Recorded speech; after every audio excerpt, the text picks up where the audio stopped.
Hi, everybody. This is Matthew Pose with Audioholics. I'm here with Don Dunn. This is the What's up, everybody? Don and Matt AV show. We've been missing, unfortunately. Yeah. Don, you've been on, I think, a few times. I haven't been. I got to say, I've had kids that have just been coming home with germs. They've been bringing home pathogens. Yeah. I went to Montana for a few days and came back with the bug. Wasn't COVID, but yeah, I've been down too. So, the rumors of demise are greatly exaggerated. But we're here, and actually we have Brett. Now, we found Brett on the side of the road, and we thought it'd be good to bring him on the show. This talk guy, a little bit of AV. That's right. Actually, so offered Brett, you're me from Candy, and I hopped right in. Exactly. Brett's super cool. He is. He's from Kaleidescape, which is a thing you look through, and then the colors spin around, right? Dude, come on. It's the single greatest video product ever known to man. It is. So, Brett, I'm going to let you actually talk about it, though. So why don't you introduce yourself for everybody and just let us know a little bit about what Kaleidescape is. Sure, absolutely. So thanks, you guys, for having me on here. Again, a lot of people have seen me around. I've been at Kaleidescape now for probably a little over a year, but about 20 years in the industry. So we were chatting a little bit about this right beforehand. So I got my start over at Good Guys on the West Coast. All the way probably back in 2000 and earlier. Old. We're reminiscing over the old school stuff here. Getting started on Philips Pronto remotes and rear Fresnel screens and CRT projection TVs. That's right. The first 480p project or plasma panels, right? So so like I said, I've always had a passion for this kind of stuff, and that's really where I kind of come first and foremost. And so, I chat a lot in the consumer forums. You can usually find me around, often talking about and answering questions about Kaleidescape, but also anything else, lighting control and AV systems and surround and everything in general. So, but yeah, came in. So I head up dealer education and engagement for the company. And, really, again, that's designed to educate dealers as they're coming in to make sure that they know kind of all the pieces in there about Kaleidescape, so that they can give consumers that have questions, good, accurate answers. And then, like I said, I also spend quite a bit of time in the consumer forums answering those questions as well, so that people, are trying to figure out what's right for them. So, like I said, I think it's a great product, like Don said.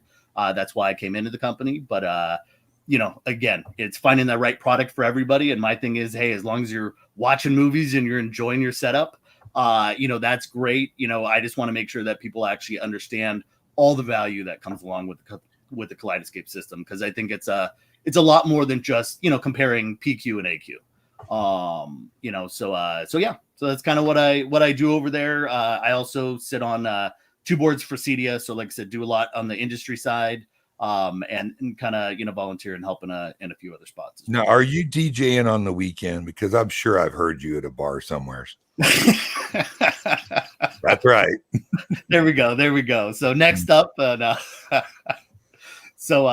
no, man, I love what I do. Love chatting on here. So I appreciate the chance to come on, and happy to answer any questions and kind of go over, some of the features and benefits that not everybody may know about. So we, as an integrator, and I don't know if everybody knows what CD is, but as an integrator, Kaleidescape has been a product that we've offered and installed for our clients for many years, going back to, for me personally, like 2002, but I think, or 3, but you guys came online around 2001, if memory serves me.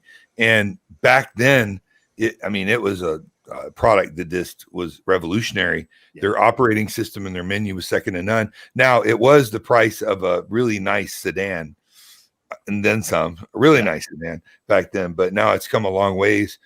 What's kind of spurred this? Obviously that's a product. This is a product that we offer and sell and install, but a lot of the fans and people that follow this are do-it-yourselfers who are always looking for the best possible way to play back their movies for picture and sound. And Kaleidescape truly is the pinnacle, period, of it, better than a Blu-ray, of what you can do. And I wanted you to really elaborate on that tonight. Sure, absolutely. Love the opportunity to. So, like I said, I think there is a lot of stuff that people don't quite realize. And as much as, and like you said, Don, when it first got started, I mean, again, I remember I was running stores at the time and 30-40 grand. Yeah. Yeah. You were 30-40 grand to get into a system. And, so it's always interesting when we talk about scale, in the industry and where things have gone, right? I mean, that was days where, it was 10 grand to buy a 480p plasma. 18 grand for a 60. Yeah, you're right. Yeah. And so, again, I think that was great. And it was all about, collecting discs, right? That was the beginning, a laser disc and VHS was going away and, DVD quality at 480p was coming in and, people didn't know what to do with the discs, right? And I'm sure there were collectors, but you didn't have the steelbook collectors like you do now. Well, how many discs did you own back in the day? Come on. Well, you know what? So I've got over 700 discs at this point. Wow. So good rookie numbers. I always know I meet people every day. I was chatting with somebody the other day who just picked up a Kaleidescape system. He's got 4,200 discs. Thousands. Yeah, people have. It was kind of it was a hobby collecting discs with big. You ever have the big racks when you kept all your Yeah, well, and I always had, when you go back, 770S, or the old. I had the changers, right? And the yeah. Slow. That's right. With the tiny little thumbnail up at the top, that kind of works sometimes. Yeah. And I think, but that was what everybody did, right? And what Kaleidescape did, to your point, Don, was, they took all those discs and said, well, hey, at the time you could ingest them and you could, and digitize them. And then we had our vault, so similar. So you could hold 320 discs in there, and that helped people to be able to see all that content in one place. And I think that was what was so amazing about it, back even when it started. And then the lawyers came. Yeah. And then, but as we've moved along, again, I think Kaleidescape's always been that product that was there for, passionate movie lovers, and still is, and so, it's just kind of shifted, and allowed us to do a lot more. So, now we run things on a movie store, so you don't even need a disc, so we save the people the time and the ability to, be able to kind of aggregate everything together, but do it a lot easier, and that's where we see, and I chat with people all the time where, they were big disc collectors, like me. Like I said, I had more than 700 discs and, they still sit in a flip book, but what I was realizing was if you don't have the extra room to put those discs, or you don't get, the ability to really be able to put them up. I know some people, again, we love to show them off, but, I put my movies in flip books years ago. And then what I started finding was, you're watching something on TV or you see something on Netflix and you're looking at it and you're going, I know I have this movie, but I don't want to go searching for it, and so people give up. It's that convenience over the quality, and I was finding myself doing the same thing, and I think that was one of the things that, that really, when I got recruited into coming over to Kaleidescape, I started looking at it and I had the same questions as everybody, right? I'm using Netflix and I'm using Apple TV and I'm using, Prime. And, again, we all have these things, it's definitely an and, not an either or, and I have my Oppo player and I had, so, I mean, again, this is the industry that I come in. And, but what I was finding is, I want to be able to access this content easily. And so, when I was first chatting with them and looking at what they're doing and, it's like, is this relevant? Is this really something that's going to matter? Or is this something that, is going away? And I started playing around with the system again. And it had been, quite a bit of years. I have an old Cinema One, but, it'd been years since I'd played with anything on the 4K side. And I just started looking at everything and it's like the menu system in 4K, 60 frames per second. And you start looking at some of the content on there. And it's just, it's amazing to have it all in one place, and so I think that's what really got me. And I always say, hey, it's like, I'm working for the company. That's even a step past buying one, because it's like, this is how you support your family and what you do. And, but I saw it and I just said, this is great. I see where this is going. The convenience of being able to buy in a movie store, the convenience of having, more than 13,000 discs, or different titles available. So more 4K content than you can get on disc. And I think that's really what I saw and said, you know what? it's much like we get into the, you know, the audio discussion going back into the days when iPods first came out. And, you know, I was selling when everything was 2-channel towers, right? You know, and 5.1 towers, and, you know, everybody bought towers. Like, that was the big deal. You know, and then all of a sudden, you know, iPods came out, and, you know, the little white earbuds meant that you were cool. And everybody flipped out thinking, and at the time it was true, because the storage size was so small, you had to, you know, you were dumbing down all your music, right? It was all lossy. It was all, you know, how low of a quality can I get into MP3 so that I can fit 1,000 songs? But it was convenient, and that's what spawned the whole market. Absolutely. You know, Well, and that's what I love with, you know, kind of looking at that story is, you know, and I always believe this as we were looking at it, you know, those big speaker sales obviously started dying off a little bit. And obviously, you know, for those of us that have them, I've still got, you know, a set of Bowers and Wilkins speakers. I've got a set of, you know, 6-foot line arrays. So those of us that love it, we're still buying towers. We all know that. But, as a general, you know, a lot of that's gone down, right? We see, you know, people buying sound. Yeah, we hardly ever do towers. I mean, we just flex them out. Well, and it used to be, I mean, there was a time when, like, you'd open up a Playboy magazine, as a gentleman's magazine, not as a pornographic magazine, and there would just be advertisements for a JBL. Sure. It would be like a system, not even like the speakers, but like just a. They had advertisements. Console. That's why that's what Matthew was looking at them for. Yes, exactly. I was interested in the concept. No, but my point is, they have great articles, honey. They do. So my point is that there was a time when everybody would have spent a fairly significant amount of money on just like a console or stereo system in their house. That was just normal.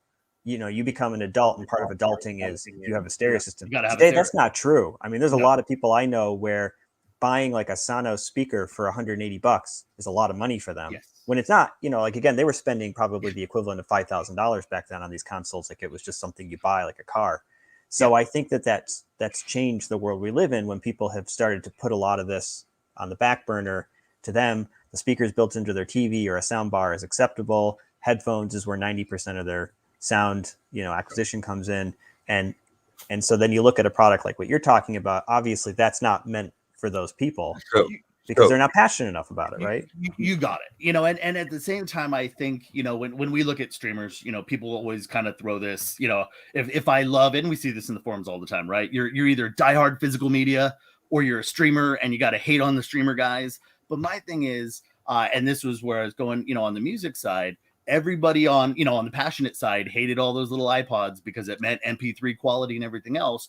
But really what it did was it opened up more people to music. More people were listening to more music than ever before, right? Because you could access at the gym you had, you know. That industry was, I think that industry was on the verge of, I mean, it probably wouldn't have gone like outright bankrupt, but I think we were on the verge of seeing the music industry collapse when that device came out. Because of MP3 and compression. Then thank God, people want to rag on Tidal or whatever, but streaming music saved it. But things like Tidal, which still sounds really good, Qobuz, Amazon HD, they've caused what I would consider a renaissance of music. Mark on here said, I extensively rip Blu-rays for Plex. I hate it. So, which is true, because listen, hey, Mark, there's several ways to do it. And there's a lot of DIY, and there's, you know, remember the media computers that were the hot thing for a while. Basically, Kaleidescape has taken all of this and made it as easy as streaming a show, but with the performance of a better performance even than an Oppo or some of the high resolution HD players. And that's what's really exciting, because, and I'll let Brett really get into the details of it.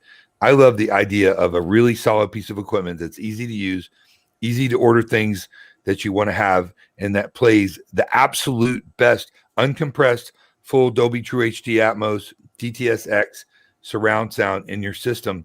It's awesome, and it's made in America, and the quality of it is absolutely spectacular. But probably one of the coolest, if not the coolest thing about Kaleidescape, their operating system is absolutely hands down destroys everything, right? Yeah, I love it when somebody taking your job, man. Watch it. That's right, man. I love it when somebody else says it. So I mean, that's a thing. And you know, Mark, into your question, obviously we'll talk a lot about this, you know, today. Sure. And but you know, but again, I have pretty much every streamer out there. Like I said, I've got the Apple TV, I've got the Roku 4K, I've got the Fire Stick 4K, I've got, they're cool. I've got a Shield Pro. I try to be objective, because when somebody has a question, and I've used my Shield Pro to build a Plex system, because when somebody like Mark asks, I don't want to just say, hey, it's because it's Kaleidescape and it's great. No, I should be able to talk the talk and know the stuff. I had the same issue though. I started it up and I'm like, hey, it's cool. It's Plex. People are doing this. It's a great way. I need to digitize my content. I've got 700 discs. What do I do? I think I did 60 of them, and I think it took me almost a year. And not because it's hard. It's not. It's just inconvenient. Time consuming. Who's got time for that? Yeah, and so when I see people chatting in the forums and they're like, I could build a home theater PC, or I can build a Plex, or I can do this and that. Absolutely. But that becomes a hobby in itself, right? That's not about watching movies. Often it's about collecting movies, and again, there's nothing wrong with that. So your product has more to it than that, though. I mean, the disc part of it, I think, was part of the legacy that came in. You then opened up the digital store, the movie store. Well, to me, that's like a whole nother thing that brings this product up to another level. That there is nothing comparable to that.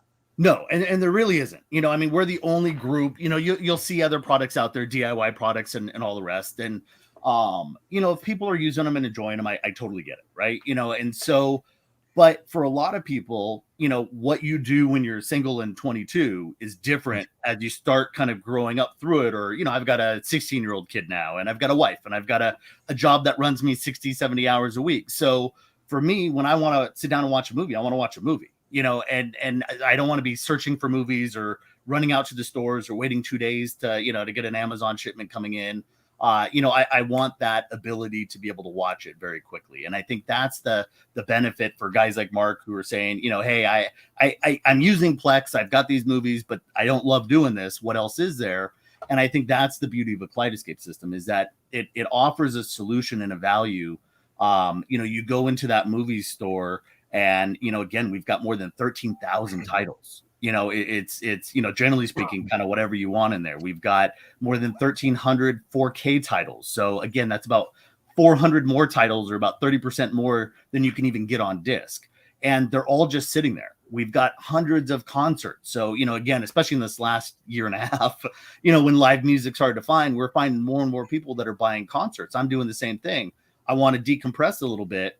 I've got my 2-channel room and I've got stuff like that, but it's still kind of cool to be able to see something, whether it's 2.1, 5.1, or Atmos, but checking out Hans Zimmer, in full Atmos and being able to just kind of chill and lean back, is a great thing to be able to have, and when somebody brings up, Daniel Craig, right? Latest James Bond movie, It's a good movie. I watched it last night. It was cool. I rented it. I still got to watch it. So I'm watching it tomorrow. So check it out, dude. What's I find funny is that people will spend thousands of dollars on OLED TVs or projectors and screens, speakers, preamps, amplifiers, and watch everything on a $100 to $300 device, and then complain about, the Kaleidescape's crazy expensive. When I'm watching it on my Trinov through my Apple TV, dude or dudette, think about what you're saying. I mean, why would you not have probably the most critical device in all of it? I mean, you could watch it on a good sound bar and an LED TV, and you know what I mean? I don't get that, Yeah. Well, and I think that's one of those things they're done is that for so many people, like you said, that they're building out their chain, right? They've got the Altitude 16, and then they've got the the Sony, and they're dropping a 915 projector in there, and they understand why I want a laser projector in 4K. They understand why I want the ability to take a Trinov and really be able to see all the zones and what's flashing up. That's always cool, because you can actually see where the Atmos fires in any given moment on a Trinov, right? But the ability to calibrate with all the only reason to buy it, right? Oh yeah, just so I can watch. So when people say there's no Atmos in this movie, I'm like, I can see exactly when the Atmos like buying a Lamborghini and putting dirty gas in it. There you go. But that's $18,000 light show. Is they're buying all these great components. But if you're putting lossy, anything on a streamer is lossy. Doesn't matter. Doesn't matter if it says Atmos, it's Dolby Digital Atmos, right? Doesn't matter if it's 4K. You're talking about an 8 to 10 megabit per second stream. versus a 65 megabit per second stream. I mean, there's just no comparison between the two. And so, if you're running Lossy through those speakers, through that pre-pro, you're not getting the full quality out of it. There's just no two ways about it, and that's where I always say I can make a $5,000 pair of speakers with great source content sound like a $10,000 pair. And similarly, I can make a $10,000 pair of speakers sound like a $5,000 pair of speakers just by throwing Lossy through it in comparison. And I think that's the piece is no matter where you are budget wise, it's trying to get the best components and the best setup. And really, you got to have, it starts at the beginning of the chain. As much as we love, things that are trying to upscale things and this and that, you can't really upscale quality, and so, that beginning of the chain with the source content really dictates what's going to happen through the rest of that chain. And we see that because, again, I can take a DVD, 480p quality, and I can have it up converted to 4K. It doesn't look like 4K. That's just the simple truth of it, and so, again, you got to start with good content in order to be able to, get the most out of everything. And I think that's where we go with it. I remember when the first 720p displays came out. Don, you're on mute if you're trying to talk. But when those 720p displays first came out, and the content wasn't really there. So the displays had come out, there really wasn't any HD content, and everybody was complaining. And it was like on the old TV, it looked better. Now on the new TV, it looks like crap. Because the reality was, once you upscaled crap, you had bigger crap. Well, and that's always the thing, right? I was chatting with somebody on this the other day, and again, all great products. But when you start looking at, scalers on the video side, right? For a lot of us, we're putting in, 14-foot wide screens. You want that good quality, and people are putting scalers in, but it's still garbage in, garbage out. If you've got pixelation and everything else, it's not getting rid of color blocking. Right. All it's doing is trying to guess at what's in there. But you can't take 8 bits and turn it to 12. It just doesn't work. And so I think that's where, people look at it, and that's obviously why for a lot of us, we're passionate and we buy discs, right? Again, that's why, it's 4K Blu-ray over streaming. But again, we see that going down. I mean, you look at the numbers, and I've seen this, it always blows me away because I've been collecting for so long, but more than 50% of disc sales are still DVD quality. And I can't understand it, right? I think for those of us that love this stuff, we're like, what do you mean you don't buy 4K? That's what everybody should be. Yeah, it's like, but that's the reality of it, is that, the whole world hasn't done that, and they go with convenience. They go with the $5 disc bin. They go with, the streamer because I can watch the show for free, or, for my $12 subscription. And what they're missing is the fact that, if you really want to sit down, and I always separate it, if I'm watching, because like I said, we're all doing streamers. If I'm watching that's background TV, right? That's what I do in an evening. I got something going on in the background. I got my phone in my hand or my laptop, and I'm working, my daughter's next to me. We're all doing the same thing, right? It's old, just old Star Trek episodes. You got it, right? Or my daughter, and again, this comes into the love of like my video tonight. Evidently, I look like one of the drug cartel guys being interviewed on Dateline. You can't even. I look video cleared up. I don't know. Yeah, it cleared up, so you're doing pretty good there. Oh, okay, all right. Yeah, you were having some quality issues. That's right. But that's the piece that comes into it, right? And I always, I'm always trying to be compassionate when people are saying, well, but streaming is good enough or this or that. And I think that's the thing that we have to look at as an industry is it's up to everybody and what they want to do, but they're picking it because it's convenient. But for a lot of them, it may be their first 4K TV, right? And so it looks better than their old set used to.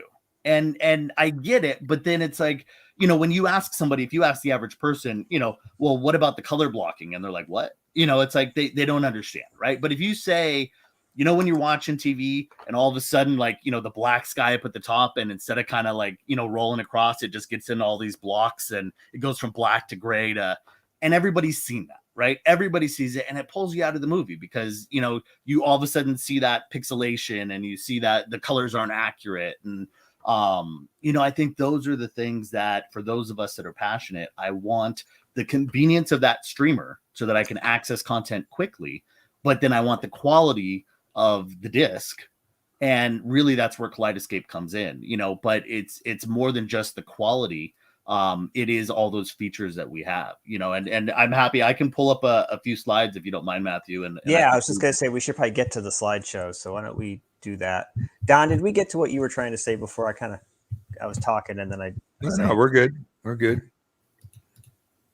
Okay, let me go ahead and share my screen here.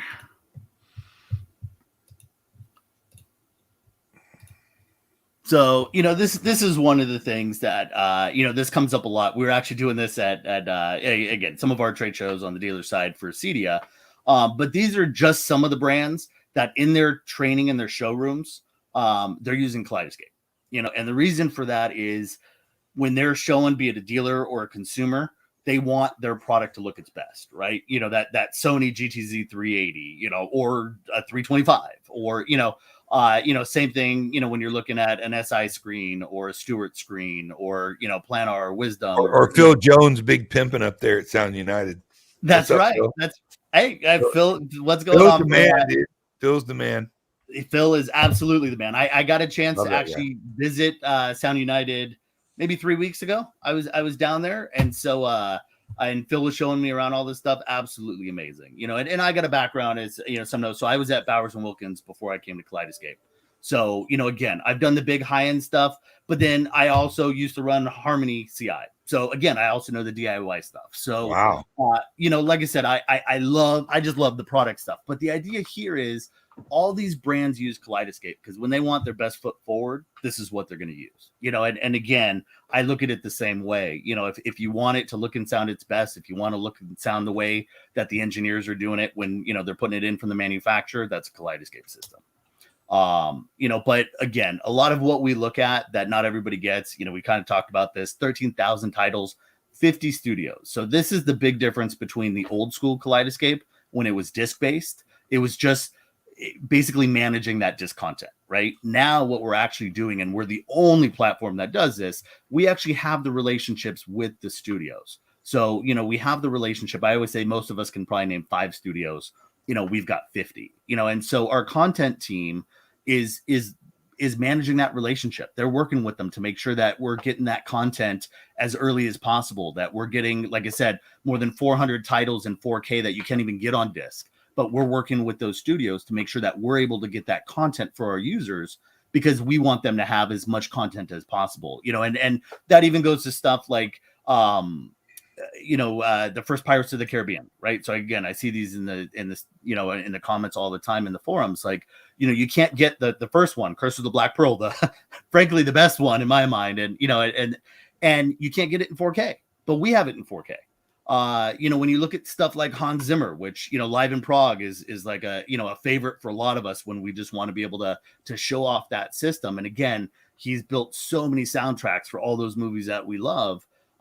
You can get it on disc, you can get it in Blu-ray and Atmos. We actually have it in 4K and Atmos. And so again, those are the things that, when you're as passionate as our content team is and our engineering team is, we're constantly working for people to be able to do that. And that's where, when we talk about quality and lossy versus lossless, versus, the streaming side, every title we have is lossless, whether it's old school 2-channel, 5.1, 7.1, Atmos, DTSX, it's always going to be lossless because everything we do, we want it to be, exactly as the director and the sound engineer intended. And we have no bandwidth restrictions on that file size, and that's something that, again, you'll hear me and other people talk about it sometimes. And we'll say, I always say, it's as good or better than disc. Right. And people go, well, what does that mean? Especially if you're a disc collector. And what that means is, again, disc quality is solid. We all grew up on that. I'm not going to sit there and say anything negative about it. But as you get into a lot of this stuff now, as you're talking 4K Blu-ray, you've got 2 options. You can either be on a 2-layer 66 gig disc or a 3-layer 100 gig disc. And studios will pick one or the other. And oftentimes they go with the 66 gig, and oftentimes it's because a 2-layer disc is easier to read, right? We see all these guys nowadays, like when we used to talk DVDs, you could scratch that thing. You could, you look at it and you see all these scratches and it still played. Because it was simple. It was one laser, one layer, and no big deal. Now, when you start getting into 2 or 3 layers, you breathe on the thing wrong, and you end up getting these skips into it. And so, With a 2-layer disc, you've got a ton of solid content, pretty much everything from Disney. So, all your Marvel stuff. If you look at Mission Impossible Past 3, all your Star Wars, Daniel Craig series of Bond, all those movies are on 66 gig discs, but the file size in a Kaleidescape is usually around 77 to 105 gigs. And that's just because whatever the size is, as we put it through our algorithm, we want it to be visually lossless. We want it to be audio lossless. So, we're not adding any of that compression. If the file size is 105 gigs, the file size is 105 gigs. And, and that's where, again, it's going to be as good or better because we never have that restriction that you can even get on a disc and definitely on a streamer. So, again, that's in there, but, that's kind of the quality side. But what I always love with this, and Don, I know you'll know this from doing the larger systems, are the automation queues. So, when we look at, somebody who's building a theater, right? Whether it's DIY or you're putting a bigger control system in there, a lot of us have lighting control that we want to be able to manage. We might have an electric screen mask, right? If we're looking at higher end stuff on the Stewart side and SI and the rest, shades or an anamorphic lens, again, so in all those scenarios, because we are truly built for the custom install industry, because we're truly built for that home theater system. And obviously, our primary, especially in the past, has always been projection, right? Because that's, if I'm building a system, it had to be projection because, panels were so expensive for, a 50, 60 inch. Now that's obviously shifting around a little bit, right? Now you can pick up, I just picked up an 83A90J, so beautiful screen.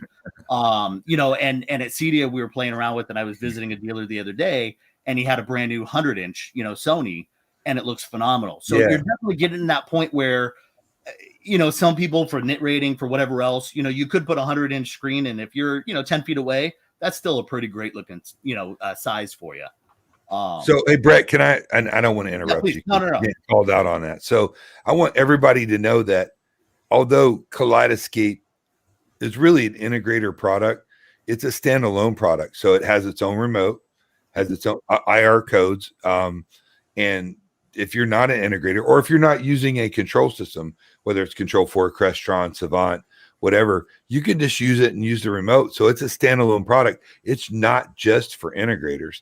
And it pains me to say that, but I mean, I want you guys to sell more units to other. I want more people to experience it. It's really hard to articulate how kick-ass this system is. And I think that, and that's absolutely true, Don. And again, both points, and you're absolutely right, is that it's simple enough that it's power. If you buy a Strato S, especially in a Strato S, it can even run Wi-Fi. Obviously, we recommend hooking it up over Ethernet. But it's power, it's Wi-Fi or Ethernet, and it's an HDMI cable. That's it. Mm-hmm. I mean, 3 minutes, you're up and running. Like a Blu-ray player. Yeah, just like a Blu-ray player. It's super simple, just like a streamer, just like anything else to it. So it is dead simple for somebody who wants to do it. And we're seeing people, obviously, like I said, we sell through dealers, but I know guys that are, in the forums, they want to do this stuff themselves, right? We're DIY guys. That's where I grew up. My first lighting system was X10, again, throwing me back there a little bit, but but those, that's right. I can sell you a Kaleidescape, by the way, just saying. There we go. So, but I think those are the things that, when we look at that, it's super simple, but the ability to be able to say, oh, you know what? I've got a, is it a 16:9 screen in my projection room? Because I also like to watch sports or, or TV content. Is it a 235 or a 239 or a 24 screen? You put that into the Kaleidescape system, so we know. And then every movie that we have in the system, all 13,000, all are tagged for aspect ratio. So we know what aspect it is. And if you have that electric screen mask, we can automate that. So somebody's, doesn't even have to hit the button on the remote. It's all automated for you in there. If you're using an anamorphic lens, we all know sometimes you got to slide that bad boy on and off, right? That's well, killer. We actually sit there, and again, those of us that are tweaking, we don't mind doing some of that stuff. We're like, oh yeah, it's almost like it's more impressive that I have to hit 5 buttons to make it work.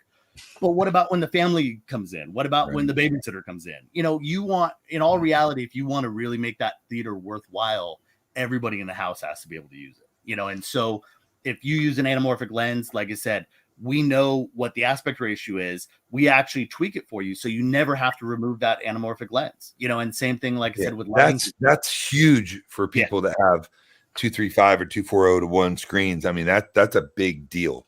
Oh, absolutely. And I think that's something that not everybody gets, right? Because they're looking at it as a player, and in its simple form, it is. But all these extra things, we automate every movie. Again, when the intro credits start, we actually send out a trigger, and that trigger can automate your lighting control. When the end credits, start up, we send another one out. And so you can make it so, again, that those lights, when that movie starts, those lights dim down. You don't have to sit there and hit the buttons for it. When the movie ends, it's just like going to the theater. And that's really what we're trying to do, is that full movie theater experience without having to hit all these extra buttons and paying attention to stuff.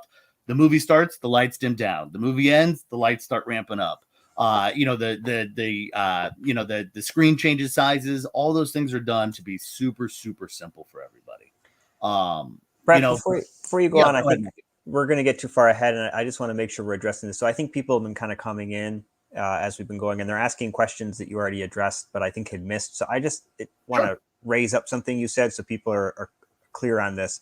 So a couple of people have asked questions related to how you're getting content that's better quality than what's on disc. Sure. Now, you said you have a relationship with the studios. Like, you're not just buying discs and throwing them up on a server. You actually have a direct relationship with studios that allows studio people working for them. That's correct. So so we've got, we've brought in a bunch of different people. So our again, it's a small marketing team. Most of our company is engineers and content people, but our content team basically sits down with every movie, as these new 4K titles are coming out. We work with the studio. They give us a master file, and that's what we're basing off of. We're not just ingesting a disc and then sending that out to everybody else. We actually have the studio relationship, their official master files that come in. And that's why when we're putting it into our system, we don't have that same cap issue that you might have on a disc, right? And again, some discs are 100 gigs and that movie may only be 60 gigs. Then it's not as big of an issue, and it may be similar. That's why we say the same or better. I don't want to, overstate it in there. But again, it's those big blockbusters. It's, again, think of your Marvel movies, like I said, your Bond movies, all those things. That's what we love to watch, right? That's what we sit there and use for demos to be able to say this is the best. And the reality is, it is better when you're watching it on that Kaleidescape system, because we don't have that limitation, because we're getting that content and that master file directly from the studio. And then again, everything has to be put into a container to be able to go across the internet to go into our servers. But we're not putting as much compression on it as you would definitely find in streamers, and often find if your movie's on a 66. So not only are you getting the absolute best performance for your audio and video that there is on the market that I know of. I mean, I stand corrected if not, but you're getting it into a simple, small, compact unit that's very, very well built in America, and actually has the best user. I wish we could animate that user interface. It's so amazing. I mean, literally, why would you not buy this product? Yeah. Well, and that's obviously right. Now, obviously, like everybody, we all have budgets, right? Because, I get that. But, I think that's where I always look at this, Matthew, is not everybody's going to buy one today, and that's totally fine. But you got to be able to check it out, and it is one of those products that becomes aspirational, right? Again, it may not be in their budget today, but be looking at it for later on. Or, I get people all the time that, start out with a 6 terabyte, so they'll find stuff, and you can even find stuff online sometimes, right? People, as they're upgrading, they'll sell off an older system. And these products are built rock solid. Like Don said, we build them in the US. They're literally, our factory is 20 minutes away from our headquarters. Yeah. What's your failure rate? It's nothing. Less than 1/4%. I mean, think about that. If you've owned any amount of electronics in your life and you're into this hobby, that failure rate's retarded. Oh, seriously. I mean, there's nothing in there, right? And so you get into these products, and we're picking the best hard drives. We're picking the best components. You pick this thing up, and, it's a solid, even in a Strato S, the smallest unit, it's 1 RU high. It looks like a disc player, but the thing weighs like more than 8 pounds. I mean, you pick it up and the thing's got some heft to it. And again, that's because it's built for, our people that are using this. We get people all the time that are using their system, and they're on their Kaleidescape system that they've had for 10, 15 plus years. And we still support that. And again, that's something that you don't see from most technology companies, right? They put a product out and 18 months later, here's the new one. Make sure you buy it. You know, we still support all those products that are out there, even if, like I said, the older ones now, you get anything older than 2014, so before the Strato line, they can't do 4K, they couldn't do rentals because there are hardware limitations that eventually get bypassed. However, we still support all those. Every movie we put in has an HD version that goes on that. So again, nothing ever gets left out, nothing gets, you know, end of life in there. And then for a lot of our clients, they take that older Premiere system that they may have, they buy their new Strato system, and we have a product called a Costar that lets you put the two together. So you can get all the content that you had on your old system that was disc-based, plus being able to buy all the new 4K content in the movie store, and you see it all on one user interface. And you never have to figure out, is it in this book? Is it in that book? Is it here or there? It's all on one great, piece, a user interface that you can see. That's literally, you have this piece in some kind of quality streaming device like an NVIDIA or Apple TV. And you have literally, it's like streaming music. You have the world of titles at your fingertips. You don't have to have gigantic hard drives. You don't have to have gigantic collections of physical discs. I mean, that's where it's at. Well, and you're not managing it yourself, right? You know, again, you start building your own PCs and the rest. A drive fails. What are you going to do? You have to do RAID, and you have to back it up because RAID isn't really backup. You know, it's a temporary piece that's in there. You know, on our system, when you download your movie, it's on that hard drive and it's on there. You could disconnect the internet and it's still going to work. You don't have to ping it. You own that movie, but it's also in the cloud. So let's say you need more space and you run out of space. You can delete movies to re-add new movies, but that you still own that movie. So when you want to re-download it, you can re-download the old movie again. If a drive does fail, so like we were saying, that failure rate is so low, it doesn't happen very often. However, because we are kind of a custom product and a product built for home theater, we know it needs to work. So, you know, if you have a Terra system, we've got 4 drives in there. All 4 are used for holding data. If a drive failed, what ends up happening, and this is where our engineers are constantly innovating. So 2 things happens. One, our customer service and support are pinged automatically. We also ping you and your dealer, if you're using a dealer with it, to let you know that a drive failed. At the same time, if there's space in those other 3 drives, we automatically start downloading the content that was on that failed drive onto those other 3 drives. So as a consumer, you know, you may only be watching movies on the weekend, your weekday is busy. You may not even know that drive failed until those movies are already put onto the other drive. And we've already initiated an RMA to send you out a new drive. You put it in, it just seats right in, and it automatically starts downloading any content that maybe couldn't go on those other 3 drives that they filled up, automatically starts downloading to that other drive. No user impact. You don't have to do anything. It just works. And that's really what this product is about. Is it's not just the content, but it's the support, it's the interface, all those things that go along with it. So Brett, the download time was always an issue in the past. Sure. Where are we at now on that? Yeah. So you got 2 options depending on what you're looking at. So with the Strato S, like I said, a lot of this 4K content is, anywhere between 60 and 100 gigs, right? So, I mean, it takes a little while. So on a Strato S product, we can download up to 200 megabits per second. So that means that a 4K movie would download in about 35, 45 minutes. But with our Terra or our compact Terra, you can actually download that same 4K movie in about 10 minutes. So, you're just flying through that download. So where I always say is, for a lot of our users that are using a Strato S or an older system, they've kind of learned hey, we're going to watch a movie tomorrow. What am I going to buy? Or a lot of guys like me, I have 840 movies in my Kaleidescape system now because I converted disc to digital. I'm sure we'll chat about that. A lot of content from my physical media over to Kaleidescape.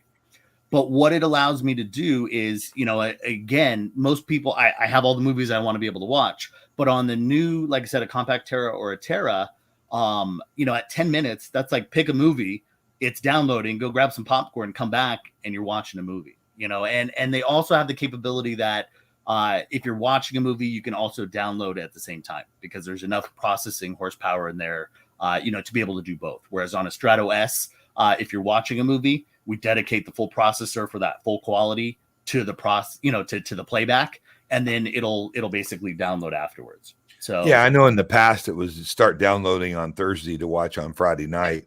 So that's good news that's come a long way. Yeah, it's come a long way in there. And so, like I said, super quick. I'm often chatting with people, again, consumer or dealer. Somebody will tell me, hey, I got this scene, or I wanted to look at this, or, what do you think about this scene? And, I'll literally sit there and I'll be on my browser because, again, I can buy movies on the on-screen display, but I can also buy them we've got an app, for iOS and Android, and then browser for PC or Mac. And so I'll jump on the browser, I can buy the movie, and in 10 minutes, I'm still on the phone with the guy, and now I've got it playing in the other room, and I'm basically, watching it with them. So Brett, is there a place that people can go and see some kind of animation or example of the on-screen menu display? Because really, I mean, that's always been Kaleidescape's one of the coolest features of it. Yeah, absolutely. So, if you go into the site, you can kind of see how that works in there. What I can do as well, you guys, if you want to put a little video, depending on what you guys have on there, I can shoot you a little video of it, and we can attach it to the recorded version, at least for for anybody that wants it there. So whatever I can do from that perspective, or anybody that kind of wants to be able to take a look, you can always ping me at training@kaleidescape.com. And I'll happily walk you through it. I've got ways to actually be able to tie my personal system so that we can actually view it online even. So definitely however I can help people to be able to see that, because it really is cool, and you really got to see it and play around with it to be able to get the full perspective. So also we were training the other day and talking about it. Besides the Dolby uncompressed True HD Atmos, you also have DTSX. Yep. So really whatever format that it's in, you pass that through, correct? You got it. So basically, anything coming up in there, and even like I said, if it's older, it's still always going to be lossless. We get those lossless files for everything. It's kind of a requirement from that perspective. And and a lot of times we're updating content. So we'll get and if let's say there wasn't an Atmos track, when the movie came out, and now there is, we'll generally update that, and there's no charge to the client. You basically, it'll pop up a little, piece in the browser that says, hey, you've got an update to do. And then basically you just re-download the movie, and now you've got the Atmos version of it, which is great as people are looking at that, and then, similarly on the video side, I was doing this. I use, lately it's, Lord of the Rings, which was holidays last year. And let's say Indiana Jones this year. How many times have we? It's like Star Wars, right? How many times? Love you. Yeah, right? Doesn't matter. A new version comes out, gotta Yep. buy it, right? Yep.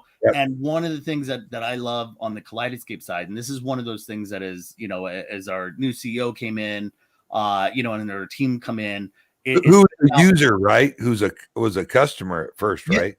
Oh yeah. So Originally. Talo, so our CEO Talo, he was a client since 2007, right? He had his older Premiere system, he loved it. He invested in the company. He jumped on the board. And then in November last year, so just about a year now, actually became the CEO. And so one of the first things that he did, because he had that consumer perspective, I think, is he said, what can we do to lower what we call disc to digital? So it was a program that we already had. But, oftentimes if you were converting or buying the new version, you didn't always get the best price, just like buying a disc, right? Sure. That if you want to buy the 4K disc, they don't care that you had the DVD and the Blu-ray before that. You got to pay whatever the retail is on it. What we do is if you own that disc, we have our disc to digital program. And what that allows you to do is we work with the studios. So again, this is where our content team is working hard on those relationships with the studios. And so you can often buy, like when I had Indie on DVD. 4K version comes out, I pick them up for $10 a pop. That's cheaper than you could buy it at retail, right? Same thing with Lord of the Rings. Everybody's buying them all. And you get the theatrical and the director's cut for $10. Those are the value adds that I know it's not $200, but once you buy into that ecosystem, we do a lot to make sure that our Kaleidescape community, all those owners, are getting great deals on that content. And so that disc to digital program, or even just movie sales. Again, this is something that you didn't see as much before. But since March, I've been tracking it. Every week we have movie sales going on. We did Marvel movies 3 times in the last quarter, where, you know, even for myself, I'm buying them because they're $10 a piece. Every Marvel movie for $10 a piece. Every Star Wars movie, $10 a piece. We did that for May the 4th. Right? Do you have Cabin Boy on there? That's one of my favorites. I so will have, a cool feature. Let's talk about yeah, point of entry and ways that people can use it. And listen, I understand that a lot of people in the integrator industry will do expanded systems with multiple players and larger hard drives. Sure. I know the point of entry is what, about $6,000? Is that correct? Yep. Okay. So if you're looking at a Strato S 6 terabyte, so again, 6 terabytes would hold about 100 4K movies. And then obviously a lot of us have, you know, Blu-ray quality. Not every movie's obviously done in 4K yet. And so, you know, if you look at a player like this one with the Strato S, you know, again, this is an all-in-one, so it's storage and playback. And this starts basically at $6,000. So, which sounds expensive, but man, it's really not. So another thing that we talked about earlier is, so once you purchase a movie, that's in the cloud, right? That you own that movie in Kaleidescape. Correct. And if you need a little room, couldn't you just delete some movies and then download them later? And I hate to say it that way, but I mean, for the average consumer, that might be a viable option. Well, and that's exactly right, Don. So it saves people for, you know, for a lot of people, like, you know, again, you'll see people say, and obviously, again, if you got a $250,000 theater, there's probably going to be a Kaleidescape system in there. But right. There's a ton of people that are that DIY guy, that are, you know, building those systems, and they're scrimping and saving just like everybody else, you know, to be able to buy it, but they love the value add to it. And so a lot of them end up buying this Strato S 6 terabyte. And so what you can do, like I said, you know, it'll naturally, that hard drive will hold 100 4K movies plus minus, because it depends on what movies and size. Mm-hmm. But what they'll do is, let's say you're at 100, you can still buy movies. So again, you could purchase 200 movies, but not all of them are going to be downloaded. But then you say, hey, I want to watch, you know, No Time to Die. Well, if I'm already at my 100, all I got to do is say, oh, well, these movies I watched, or I know I'm not going to watch them in the next 6 months or wherever, I delete them off. They're still on your account, so you still own them. You download No Time to Die and Wrath of Man and whatever else. And then later on, again, if you want to watch those movies that you deleted, you just re-download them. You know, I mean, so think about that, people. 100 4K full high resolution movies. And if you get bigger than that, you keep the demos that you want to show your friends, you delete them, and then you can download them later. And it's just a short time to download. Really, that's pretty spectacular. I mean, that's cool. So if somebody buys one of these and they don't have an integrator in their area, they just want to have one as a piece, how difficult is this to set up for the average consumer? It is dead simple. So, you know, just like we were saying, it's basically just like a disc player or streamer, anything you want to look at. So, you know, that HDMI cable is going to go obviously into your, you know, pre-pro or AVR or into your TV, wherever you're putting it, you know, but let's assume that there's an AVR somewhere in that mix. And then, you know, power, and then internet, you know, and again, on this unit, it can run, you know, wirelessly. So again, you know, if you're looking at that super simple system, you know, it runs wirelessly just like a streamer, but obviously because we're downloading and you want that fast speed, you know, an Ethernet switch is always great. So that's super cool. But that's it. And then, like you said, it's got a remote that comes in the box. Now, for a lot of people, it's going into a bigger control system. So, you know, it kind of gets tucked away in the drawer, but it absolutely works. And then the app is the way a lot of us like to be able to control, because I can search and browse movies. You know, I can, you know, I have full transport control. I have search capability. I can buy movies on that, you know, on the phone. So for those of us that like to use, you know, phone apps or a tablet app, you know, you have that way to be able to control it as well. So if it's in another room, you don't need IR visibility. You know, you can put it in a rack, you can put it in a closet, and still be able to control it, you know, either through IR or using, you know, IP with the app. I just want to swing mindsets around. Listen, I understand Kaleidescape was built for the integration industry, and I know it sounds crazy expensive to most people, but when you start thinking about the budgets that people spend on their systems, it's a standalone product. You don't need an integrator. You don't need an expert. You don't need to pay labor. I mean, it's really a pretty good value in the quality of the product. So I would love to see Kaleidescape expanded out to a much broader market other than just integrators. Obviously, as an integrator, I love having the product and the tool in my toolbox. But listen, I'm a enthusiast before I am anything. I love movies. I have 3 systems in my house. I love it. And this is really the absolute, if anybody can challenge that this is not the absolute finest way to watch and listen to your movies, I'd love to hear it, because I'm in the industry and I pay attention. Matt does. And I just can't think of anything that equals it, honestly. Yep. No, absolutely. I mean, you know, you can get cinema servers. Just literally go straight to the source. Yeah, $30,000 per play. Good luck. That's right. If you're a That celebrity, was super cheap, right? Yeah. If Right. you can This get is a DCI, steal compared to that. That's right. That's right. You know, so that's and I right. think that's a lot of this, right? So, you know, for somebody starting out in a budget, you can absolutely buy one. We do sell them always through a dealer, but I'm always, you know, of the fan, you know, obviously if you're watching this, you know, Don's an integrator, give him a call and he can do it. But if I'm answering questions for people, that's right, give Don a call. But I tell people all the time, That's like right. I spend, you know, at least 10, 15, 20 hours a week at night on the weekends in the forums, because I'm just there anyways, right? Because we're all fans of this stuff. Well, and we're nerds. We're all an nerds. enthusiast first. Right. And I'm answering questions. People call me up. They're like, hey, I had a question on this. Great. Let's hop on a call. You know, I've got people and they're like, really? It's Saturday night. You know, I'm like, if I'm not busy with my family, why not? You know, again, we're all just nerd chatting, out. Yeah. you know? Nerd out with people. And so, but what I'll show people is if they're setting it up themselves, they're not putting it in control, they're not doing anything else, I'll introduce them. Like, you know, do you have a local integrator? If not, let me introduce you to somebody. They will literally sell you the system. No labor, no upcharges, no nothing else.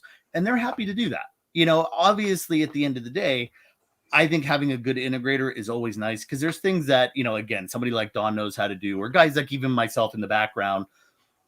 You know, again, we love this stuff. We've invested a lot of our time to make things easier for the consumer.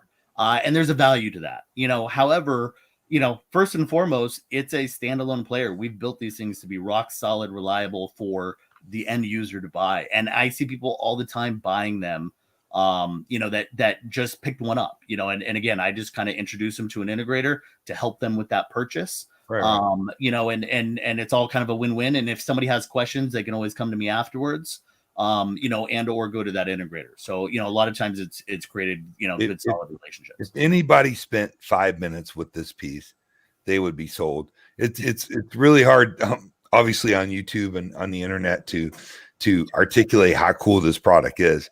I mean, the user interface is slick. It doesn't hang up. It's flawless. I mean, you know, somebody said, "Oh, I got to wait 45 minutes for a movie." Well, whatever, man.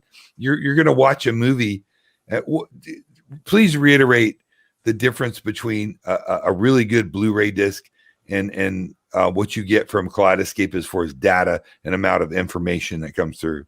Sure. I don't know if everybody got that. Sure. So and there's actually two things. We were talking about storage capacity before, right? So a lot of 4K Blu-ray discs are put onto a 66 gig 2-layer disc. That's again all your Marvels, your Star Wars, again, a lot of those big blockbusters. We have no limitation. So basically, whatever we get in that master directly from the studio is what we're basically running through, you know, our platform, through our algorithm. And if that file size, so again, like, you know, we use Endgame a lot because it's a big jump, but again, plenty of movies that are in there. But Endgame is on a 66 gig disc. Our file version is 105 gigs. You know, that's 30% more data. And, you know, if you can believe that a disc is better than a streamer because of compression and data, you have to believe the same thing. I mean, it's the same math, right? You know, and so that's where we look at it. But there's actually a second piece in there as well. So that's file size. Now, again, where we say as good or better is because, you know, again, if a studio used a 100 gig disc and the file size for the movie was only 60 gigs, you know, then we might be on par quality wise, right? I mean, that's the truth with it. That's going to be a non-CGI movie, you know, again, you know, not the big action stuff that we're looking at. The other piece to it is when you're looking at bitrate. And again, we talk about this a lot, or you'll hear the disc community, you know, a disc is so much better because, you know, a streamer is averaging 6 megabits per second and maxing at around 10 to 12 megabits per second. What we're looking at is, and a disc player, a 4K Blu-ray player, is typically running at about 50 megabits per second. Well, we run at 65 megabits per second, and that's our average. And we can go up over 100 megabits per second just on the video side, plus the 24.5 for the, for an Atmos audio. So again, we're running a higher bit rate to make sure that, again, there's less compression and, and more data running through there, even than a disc player. And if you merge that with the fact that that movie might be on a 66 gig disc, you're layering multiple things in there that are going to make that Kaleidescape experience a little bit better. Drops mic. There we go. So and that's basically it. You're not streaming these movies. You're downloading them. You got it. Playing them on an extremely high quality player. We have a super chat. Andrew asked, "What about next gen 8K? Is there an upgrade to the unit, or are you buying a new one?" Sure. So great question, Andrew. 8K content, we know it's not really out there. Obviously, there's some demo content that's out there, but there's, it's hard enough to get true 4K content out.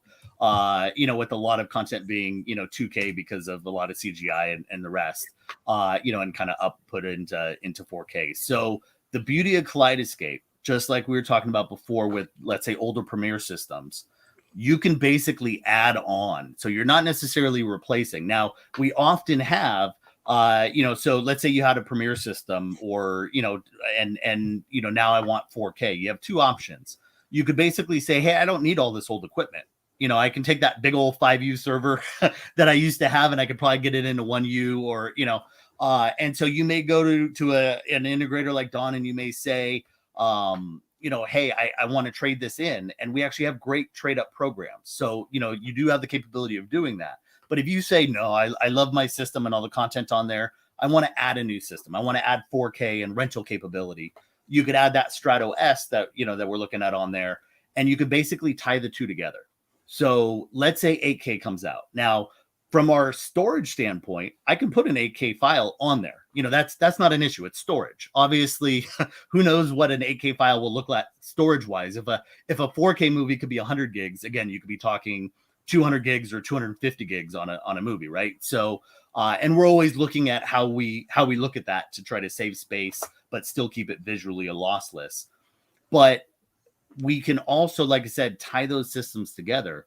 So again, if an 8K player comes out or a new codec comes out that we're not able to, because who knows what's coming out 2, 3, 5 years from now, right? So most things we can add from a firmware basis and just upgrade the system, and you're going to get those new features, like we did with rentals. We added rental feature capability on Strato S, and it was just there in February of this year. But if it's not software updatable, then basically you can tie it into a new player. So you would still keep, let's say you have a Terra system, or even a Strato S, but let's say you have a larger Terra system or a compact Terra, you may just want to update the player. And I look at this kind of like a pre-pro and amp versus an AVR. The big step up from going from an AVR to separates is that I can buy a great amplifier, and that amp should hopefully last me for years, right? It's the codecs that are changing in the AVRs that make you need to be able to update that. So, if you needed something new, you would just have to change out, like, let's say the Strato C product, and you could still use that player in another room. So again, there's never really a time. We're still supporting products that launched in 2003. There is no kind of end of life to those products.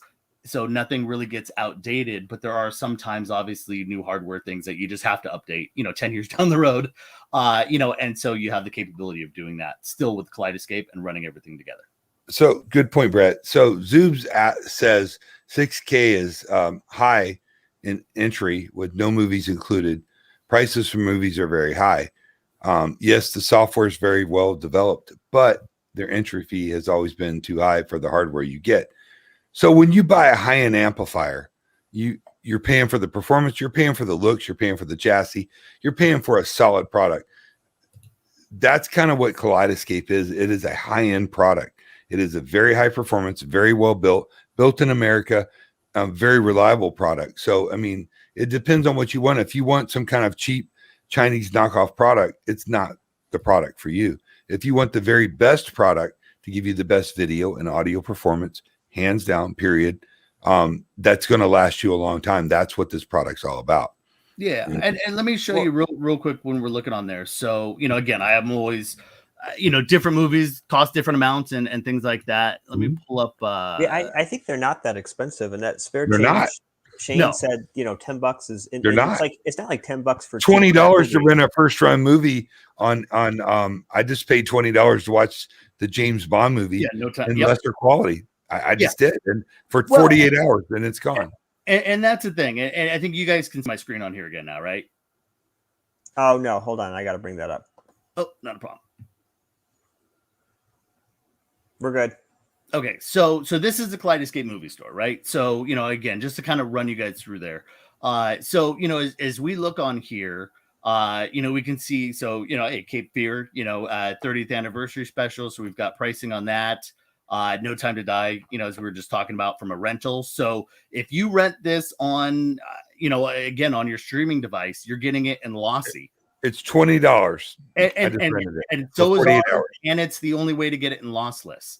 And so if we look, Cry Macho, but here's one that we look at. So special prices. So this is where I talk about movies, being added into the system on sale weekly. So we can see, anything that's got a check mark I already own, but Speed, okay, it's $15 in here. Taken. So this is a great example. I have this on DVD, watched it plenty of times, but I've never, I guess I don't have it in 4K. I could basically upgrade this, or it's in HD. I can basically upgrade this to HD for $5. The Rock, again, classic in there. I can, buy this for $10. And again, we see this across a ton of different movies in here. And so again, this isn't that expensive. And if we go back and we look at, so that's one sale that we have going on. Again, Veterans Day specials. So, looking at today and tomorrow in here. So same thing, we're looking at, Flags of Our Fathers, $10.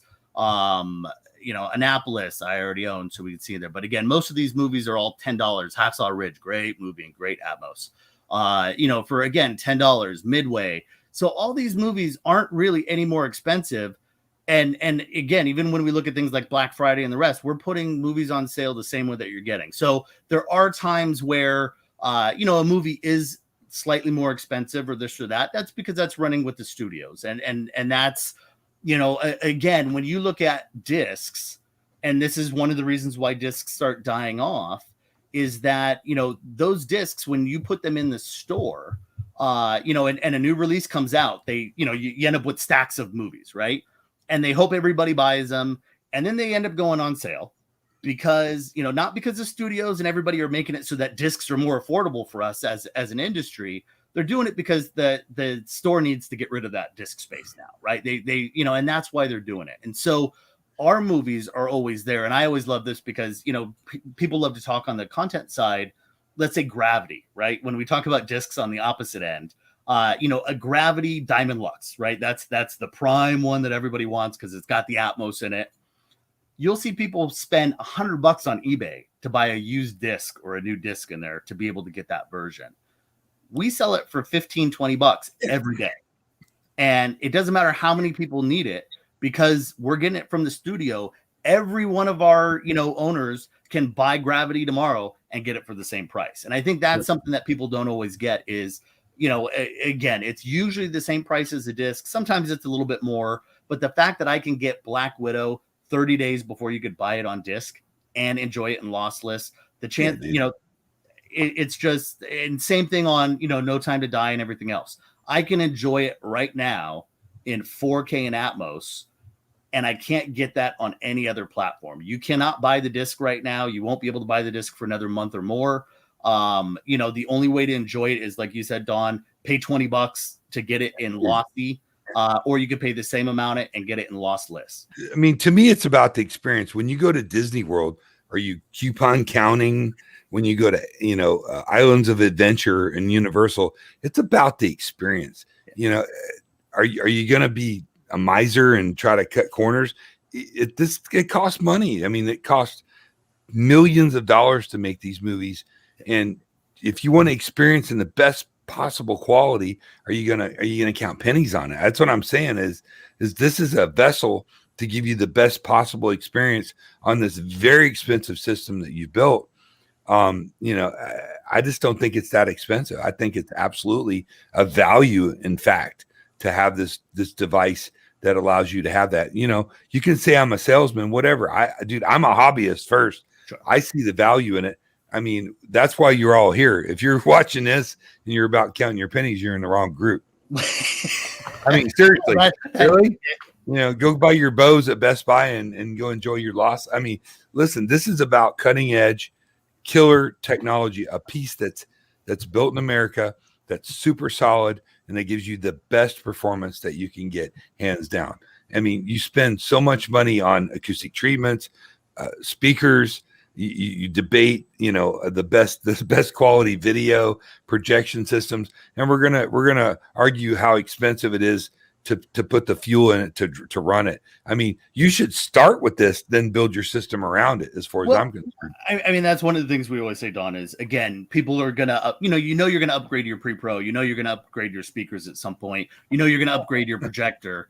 This is one of those products that you're gonna keep. I always say it's room, right? So room and acoustics first. And I want to invest the most in the things that are going to last the longest. So once your room's done, it's probably done. Same thing with source content. It's going to last me through my time. As I'm collecting my movies, my collection's only going to grow, and we're always going to be able to support those products. And I think the other thing in there that again, I know the price, but people look at it as, again, disc to disc cost and this and that. Where you really have to look at it, though, is how many engineers do we have running on that team, building that out? How many content people do we have working on that? And that's most of our studio people. Do you have? Well, and that's studio, right? Yeah. So, we brought on Heather, who was, our VP of content now, Luke, who's been here forever. Excellent people, but they're coming in from the studios, and that's how we're building those relationships. And that's different than the disc player or the streamer, because we're building something that's really designed for the passionate movie lover, movie, TV, and concerts. But I think that's something that people don't always realize when they look at the box. And I've seen this in there, and I'll just, again, I don't get defensive on it. We just kind of chat here for fun. It is, again, it's not $200. That's my job to be defensive on. That's right. But what I do like to get across is you have to look at it as, sometimes people be like $6,000. That's crazy. And, how much is that? Kaleidescape's making a ton of money. That's really not it. No. We're bringing in people that have to do all this work that you don't get with the disc, even, again, and we see the Oppos and the rest, they're going away. Again, you can get a Panny 9000. Yes, there are cheaper spots, but that disc player doesn't care about the content that you're putting on it. It's just the player itself. The streamer, same thing. They're putting 50 different apps on there because they don't really care. It's just about having a device that you're going to rebuy every 18 months. What we're trying to build are, favorite scenes. We're making it convenient for people to be able to watch it. And that cost, frankly, goes into the product, and that's the unit price and that's the movie price. But like I was showing here and I've been talking, we have been lowering the price on disc to digital. So like I said, if I can buy Lord of the Rings and upgrade from DVD to 4K for $10, you cannot get that on a disc. You're going to pay more. You paid more if you bought it on disc. And I think that's the real piece is once somebody buys into the community, they've got that first product, be it a Strato S at $6,000 or a larger Terrace system. We are doing a ton to make sure that consumer gets a ton of value out of that. And that's why when you look at people that own Kaleidescapes, they love their systems. That's why Don's talking about it. That's why, again, we're chatting about it more and more. That's why I get asked to come on here, right? You think I'm on here because I'm getting worried about getting a commission from people that listen, we've got it skewed, man. Everybody's worried about room design and dimensions and how tall their platform is and the resolution of their projector. And if the Klipsch is better than the Focal or the Focal is better than the Dolly, you should be starting with, hey, boom, we got the best source. Now let's build around that. It's really skewed. People will spend, tens of thousands of dollars on a system and put an Apple TV for $200 or a Roku for $100 or a cheap Blu-ray player for $400. And that's their source. That's the fuel. And I don't get it, man. You know what I mean? Yep. I'm not trying to sell Kaleidescapes. I just, as an enthusiast, this is an amazing product. and I want more people to get it and more people to understand it and see what it is. No, and I appreciate it. And that's my thing as well, right? You know, I come on here at 8 o'clock. I mean, this isn't my working hours. This isn't anything else. This is just fun. Anytime I can get a chance to chat product, chat movies, chat whatever, somebody asks me, I'd hop on, right? And I'm not selling. Again, I'm not a sales guy. I'm not this and that. I do education. No matter where I go, that's what I do. Because I love product, and this is such. Can I get an amen? Hey, amen, man. This is exactly what it's all about, Right on. But that's the thing. We sell toys for a living, right? And this is how we enjoy. This is how we decompress. No, I sell experiences. I don't sell toys. That's right. That fair enough. I love it. But I think that's really the thing with this, is again, I'm happy to answer questions. If you're using a different solution and you're enjoying your movies, bless you for it. That's all that matters for it. But if you want to take a look at something else, or you've never seen a Kaleidescape system in person or gotten a chance to live with it for a little bit, I say you gotta at least open yourself up to it. If you got to hang out with it for a little bit and play with it, you'd want it. You'd find a way to buy it. You'd find a way to come up with the money. Absolutely. So, right. One of the questions that's been raised that I think, to be honest, I've kind of wondered this too, and hearing you talk through the hardware specs, I kind of feel like I know part of the answer, but has Kaleidescape ever considered the idea of offering the software itself as a service and allowing people to bring their own hardware? Sure. So it does come up. And here would be my 2 cents on it. So it's not, and this is where I was kind of saying a moment ago, it's not about the cost of the hardware. Could I build a little system that in theory could run it? Sure. As we work with the studios, there's a pretty strong piece of trust in there that says that, we're not putting something out there that has the capability of somebody just, pulling it off and ripping it and torrenting it and doing everything else. So, I think that there's a responsibility, as we work with the studios, and that's why we're the only platform that does this. Now, if we offer the software and everything else, that platform still needs to be secured. It still needs to be everything else. I don't think you'd really end up finding the hardware that much less expensive, and it's come up, even other big manufacturers, not just homemade stuff, hey, we'd love to have, Kaleidescape in there. But again, at the end of the day, we're spending a good portion of that hardware cost is going into the content team and is going into the engineering team. That's it. And like I said, it's not a one-time purchase. You buy a DVD player, other than a couple little, software updates, here and there, there's not a whole lot to do with it. It's a spinning optical drive and that's about it. Here we're constantly innovating and updating and managing all this stuff because we have to. And that's the constant piece that's always has a cost. And that's where the, where the value, really comes in is all those people that are working on the system to make sure that it's always working.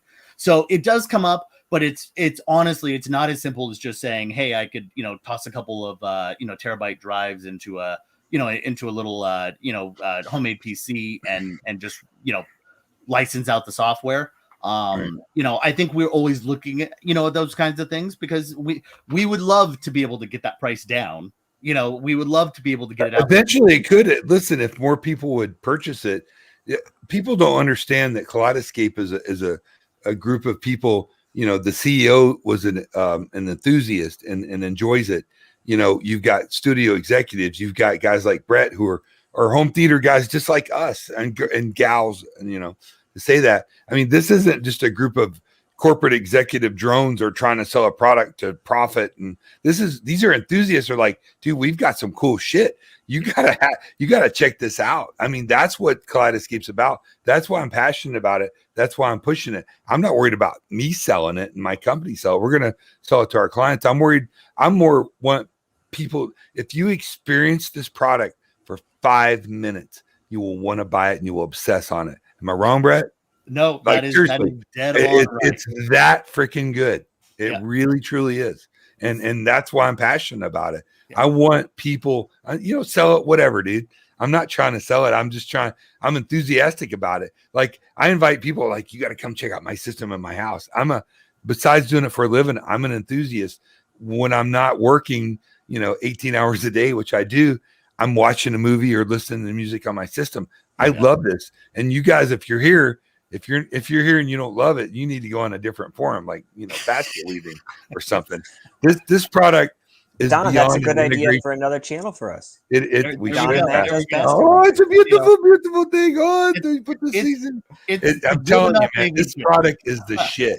It is the game changer. I got to stop you for a minute, Don. We have a super chat. I want to make sure that we paid us $5. We have to read his question. So he says, Andrew asks, can you create a demo playlist where it would go scene to scene without having to open up each movie individually and fast forward? Now, Shane from Spare Change says the answer is yes, but Brett, let me. Shane knows his stuff. So Andrew, Shane's good people. Absolutely. So this is actually probably one of my favorite features of a Kaleidescape system, right? All the stuff we've been chatting about.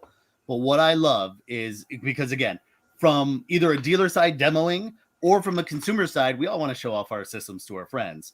Yeah. The Kaleidescape system is great. And I watch people all the time, like, you see that cover art, you can pull up a movie. We have, like I said, our content team literally goes into pretty much every movie as we go through there, and they'll pick those favorite scenes, those classic scenes that everybody knows. And we put those in there, but you can actually create your own as well. And then you can take that scene. So let's say we have a scene, but you're like, hey, I wish it was a minute longer or started 30 seconds earlier. You can tweak it and it takes 2 minutes. Super easy. What you can also do is you can chain those scenes together. So you can basically sit there if you want to be able to take, and I know guys that use this for testing. So if they have that content that they want to use to test, you could use it for that. And then they also have these scenes, when I show off a system, and if you look at like my demo scripts, I want to be able to show a few different things. So I start off usually wanting to look at something from HDR, color, contrast, things like that. So maybe it's Planet Earth 2 or Life Cycle, which is, again, an amazing documentary that not everybody thinks about. And it's BMX bike, but some of the best cinematography that you'll see out there. So I show those off first, and then I jump into the next scene. Maybe I want to show Atmos, right? So, now I'm going to show maybe it's Baby Driver or Ready Player One or whatever that favorite scene is. And it jumps from that, from Life Cycles directly to the scene for Baby Driver and that first scene for the bell bottom job. And then I want to show, let's say, some music, right? Because again, if you're building a theater now, you should be able to listen to some good concert on there. So, we've got Clapton, which does an amazing piece, with Layla on there, or Adele, or like we were talking about before, Hans Zimmer. So I can jump straight into that Pirates of the Caribbean track that, that again, everybody knows and instantly recognizes. And then if I want some LFE, I used to use Deepwater Horizon a lot. If you're into big action and, there's no kids in the room, play Wrath of Man, which I always say is kind of that new version of Heat, right? When you start looking at the armored trucks and the shootouts. But, that's the beauty, is that you can absolutely take and clip those scenes one by one, and you're not throwing in a new disc. You're not waiting on FBI warnings. You're not, toggling through the menu system, or, like you were saying in there, Matt, I got to jump to a chapter mark and then fast forward your time. You can literally set it to any moment that you want to, and then you can even loop those things together. So, Andrew, because again, you've been asking these great questions in there, reach out to me either through Matt or hit me up at training@kaleidescape.com. I will walk you through everything personally. Take as much time as you want. I'll show you my system personally, and I'll show you exactly how that works. And I actually have a training that shows demo scripting. It's 12 minutes. I give it to everybody who buys a Kaleidescape system, because it really is one of the coolest features that's on there and something that everybody loves to be able to do. Hey, check this out. My home audio says no Dolby Vision ? Kaleidescape is a joke. Ooh, I see. Ooh. Dolby Vision. That's fine. I'll chat with that. So again, it comes up every once in a while. If you ask any Kaleidescape owner, and I've asked this up, again, when we're in consumer forums, I've hosted forums with other owners that own other platforms, and if you look at Kaleidescape, obviously our roots, and if you go back 20 years, everybody is on a projector. Up until literally this year, there's no such thing as a projector that's had Dolby Vision, and you're just they don't even still have it. They use both technology to get, because they can't create enough nits. You can't get the nit rating, you can't get everything else to it, right? Now Bitch. There you go, Don. But here's my thing. we are always looking at all the different formats and what we need to do. As our base has always been in projection, but for a lot of people now, again, you've got 83 inches and 77 inches and 100-inch and 220 inches of micro LED. There you go. Right. You know, those products have the capability of doing Dolby Vision. So at some point, is it going to be on there? I'm sure it probably will. And we'll have that availability. However, our products all do HDR10. When you really look at the products and when it's on there, and when you have that higher quality and you're getting that best, you know, less compression, when you're getting higher bit rate in there, I guarantee you it still looks better than what you're going to get. So here's the deal, My Home Audio. Check it out. If you had two screens, one had Dolby Vision and one didn't, and you could point out the difference, I'd kiss your ass because you don't know. Sorry, I just killed all of our monetizing. Really, I mean, these people come up with what about this and the Delta? You know, really, dude, go on. Go home. You know, people want to know. It's that value for the dollar, right?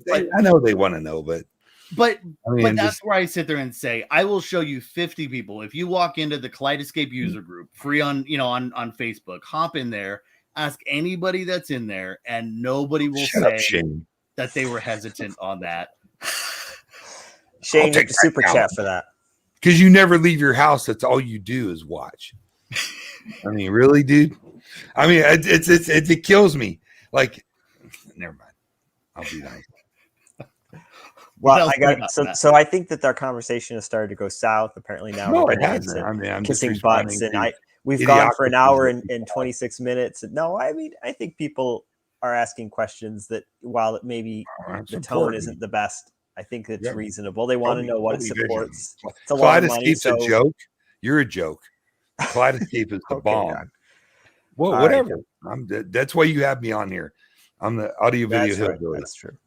So, but I just want to say, Brett, thank you. Is there anything before we do close this particular stream? Is there anything you want to close with yourself here about the product or about anything else?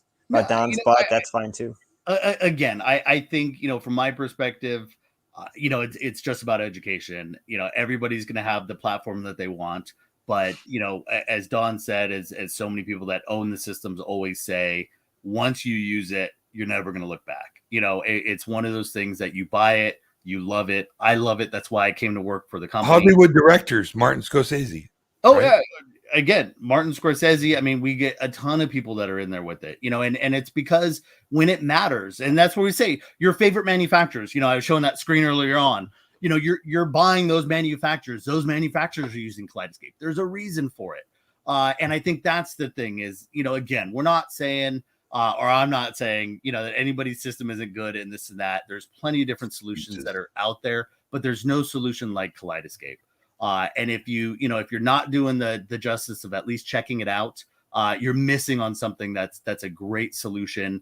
And I think that's the main piece. And if anybody has any questions, I'm always happy to spend whatever time you guys want. If there's comments in there, I'm sure I'll be chatting in there. But again, you can always reach me directly at training@kaleidescape.com. I'm happy to chat with you about anything. So if you are interested in it, let me know. And again, if you're looking for something, then like I said, you got Don and he's happy to, write an order for it or do whatever else. But, really, like I said, we're here to educate on it and answer questions. And really, that's my biggest thing is getting away from that, I love it or it sucks, but neither one is an answer. What I want to be able to do is really be able to provide thoughtful answers in there that tell people what those differences are. And then people can make a choice for themselves, what they want to be able to, what they want to be able to use. All right. Well, Brett, thank you very much. Appreciate having you on here. Cool. Don? Absolutely, guys. Great product, great people. I mean, it's an amazing product. Sorry if it doesn't suit your needs on Dolby Vision, but it's pretty damn cool. I think it's a pretty cool product. I actually would love to check one out. So anyway, I think we've been here long enough. I can't believe we still have almost 90 people listening into this nonsense, but appreciate all of you. You guys are classy. I'm the nonsense. I appreciate it. My job. Thank you all for joining. Thank you for hanging on there. Again, an hour and a half is a long stream in there, but again, hopefully you guys got something out of it. And I always love coming on these things. So thanks for having me, Matt. Thanks for having me, Don. Anything I can do for you guys, you just let me know. Thank you. Absolutely. All right. Thank you. All right, Don. Well then, until next time. Keep listening, listening. watching.